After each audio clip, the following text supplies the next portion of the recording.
some more, please. Come on, Robbie. Delusione per i fans di Gio Castellano. Saltano le 2 tappe agrigentine del Blues & Wine Soul Festival, che avrebbero dovuto chiudere il tour 2013. Uno spettacolo che ha girato tutta la Sicilia, facendo tappa anche a Porto Empedocle. Le grandi star della musica nera avrebbero dovuto esibirsi in 2 serate, quella di giovedì e venerdì in via Atenea e tra le viuzze del centro storico. Invece Agrigento, madrepatria della Kermesse, chiude le porte a Castellano per mancanza di fondi. Ed intanto ieri sera si è svolto al Teatro Pirandello il concerto Racconti musicali sulla Sicilia. Protagonisti 3 grandi musicisti siciliani, l'agrigentino Francesco Buzzurro alla chitarra, Giuseppe Milici all'armonica e Francesco Cafiso al sassofono. È sicuramente l'incontro di 3 individualità diverse.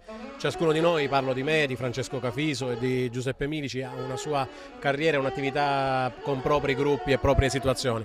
Però spesso ultimamente ci uniamo per condividere questa nostra passione per la Sicilia, per le radici della nostra terra.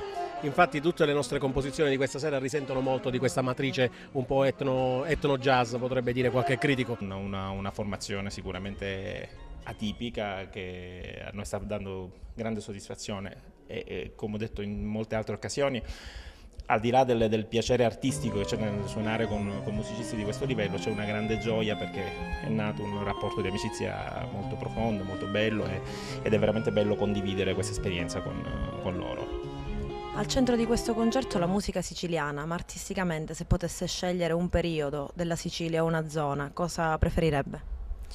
Ma diciamo che insomma la musica è bella perché è l'arte dell'incontro, diventa bellissimo poter condividere la musica con artisti così incredibili.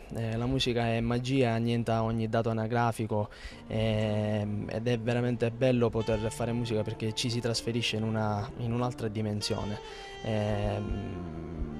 Di conseguenza sono insomma felicissimo di poter essere qui questa sera per suonare con 2 artisti meravigliosi quali appunto Francesco Buzzurro e Giuseppe Milici. Sono assolutamente soddisfatta dell'esito e della riuscita della stagione, perché ancora una volta anche questa sera abbiamo avuto conferma della bontà delle nostre scelte, che sono state soprattutto scelte di qualità. Devo anche ringraziare tutti coloro i quali hanno partecipato alla rassegna, perché hanno manifestato intanto la buona volontà di aderire nonostante le ristrettezze economiche alle richieste, all'invito dell'amministrazione, per poter mettere su un cartellone che devo dire ha riscontrato i gusti del pubblico.